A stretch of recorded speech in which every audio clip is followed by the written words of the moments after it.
So the Arab army is stuck outside, trying to figure out how to get inside so they can capture this holy city. The Archbishop of Jerusalem, a man named Sophronius, by the way, a Christian Arab, a loyal Roman citizen. Sophronius comes out of the gates to meet the Caliph because he sees the Caliph's army arrive.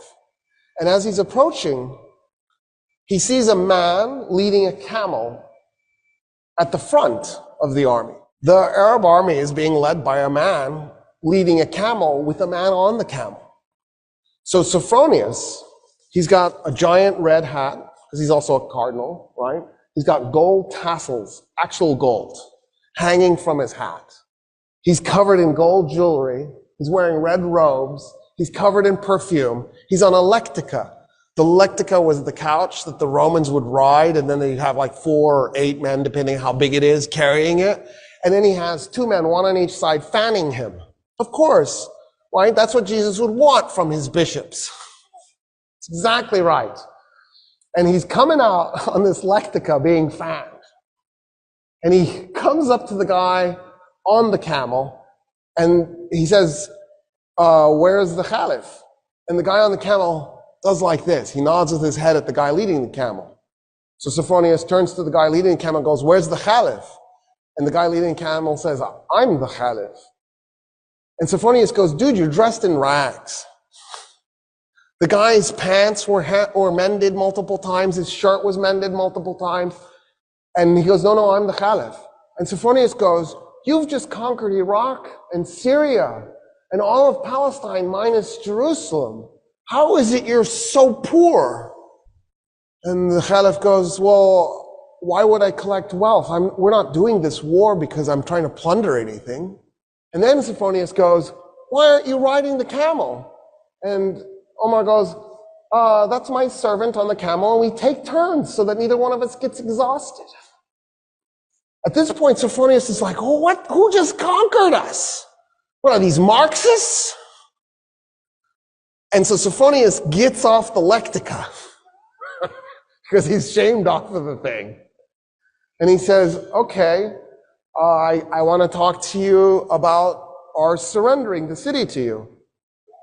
And the Caliph says, I have an idea. Let's walk to the city and I'll tell you what I was thinking the terms would be. So we'll start there. And Sophronius goes, yes, of course.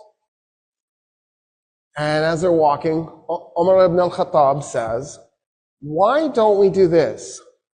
All Roman politicians leave Jerusalem. You just go, if you're a politician. So if you're a top bureaucrat, an officer, and you can take anything you can carry. So you can take gold, as long as you can carry it. And Sophronius goes, okay, that's reasonable. That's actually more than reasonable. I just assumed you'd enslave them and take their gold. I don't see how anybody would be mad about that. And then what else? And the Caliph goes, oh no, I was thinking that's it. We don't do anything else. And Sophronius goes, wait a minute, I am really confused. So when us Romans capture a city, we enslave a segment, we plunder the city, probably a little bit too much raping too. We might even burn some of it, just for grins and giggles. And then we declare it to be ours. What about that? And Umar ibn al-Khattab goes, no, we're not going to do any of that. No plundering, no raping, no enslaving. We don't do that stuff. And then Sophronius goes, oh, but you're going to seize property in the city. And the Caliph goes, no, we're not going to take anybody's property. We're going to leave the city exactly like it is. The only thing I want to do is eject the Roman politicians with whatever they can carry. And Sophronius goes, there's nothing to negotiate. Yeah, we surrender the city this instant. I don't understand, actually.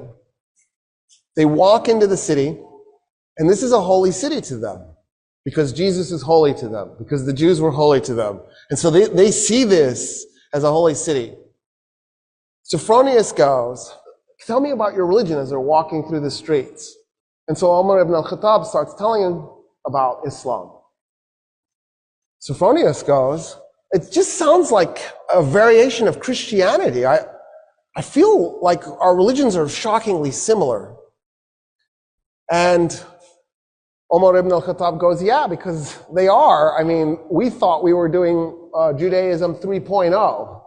It never occurred to us that we were going to be received as being so different. And he says, you've given us such amazing surrender terms, and because I feel such kinship with your religion, will you do me an honor? Will you come to my church and pray in your Muslim way next to me as I pray in my Christian way? And Omar ibn al-Khattab goes, never. And Sophronius goes, why? He goes, I'm the Caliph. The first place I pray in Jerusalem is going to become a mosque. The Muslims will take it and they will create a place of worship for Muslims, and you will lose it. And I don't want you to lose your church. And Sophronius goes, okay. What if we find an empty piece of Jerusalem and we just pray there? And Omar ibn al-Khattab goes, yes, I accept. An empty piece. Something that nobody owns. So they go and they find an empty lot and they pray. The Archbishop in his Christian way, the Caliph in his Muslim way, side by side. It is a mosque today, that spot, commemorating the first place that the first Muslim Caliph prayed in Jerusalem. He nailed it. He knew what was coming. And he saved the Church of the Holy Sepulchre for Christians, because that's the church Sophronius wanted him to pray in. At that point, the Caliph says, I want to see the Temple Mount. And Sophronius goes, why? And the Caliph goes, because it's holy. It's holy to everybody. It's holy to Christians, it's holy to Jews, it's holy to Muslims. And Sophronius goes, nah, we haven't been treating it as holy to anybody. And Omar ibn al-Khattab goes, what do you mean? And so Sophronius says, so after we tore down the second temple of Solomon, when we conquered Palestine, we turned the Temple Mount into a garbage dump to punish the Jews. And the Caliph goes, what do you mean? And Sophronius goes, yeah, there's like 500 years of refuse on that thing. It's just a garbage dump. And he goes, show me. They walk up to the Temple Mount, and the Caliph can't believe what he's looking at. He falls on his knees, and he begins clearing the garbage by his hands. His army sees their leader on his knees clearing garbage, and they run up and they start clearing the garbage themselves. And they clear the garbage off the Temple Mount. The Caliph goes, okay, I want to meet some of the Jews living in Jerusalem. And Sophronius goes, there are no Jews in Jerusalem. And the Caliph goes, what do you mean there's no Jews in Jerusalem? The city is holy to the Jews. How could there be no Jews?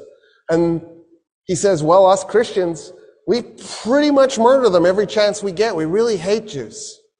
In fact, in the war we just did against the Persians, the Jews sided with the Persians.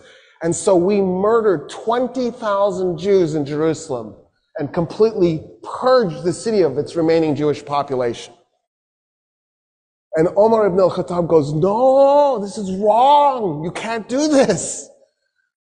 And so he turns to a convert to Islam, a Jewish convert to Islam, and he says, I need you to find me 80 Jewish families that were willing to volunteer to move to Jerusalem so we can reestablish a Jewish presence in this city.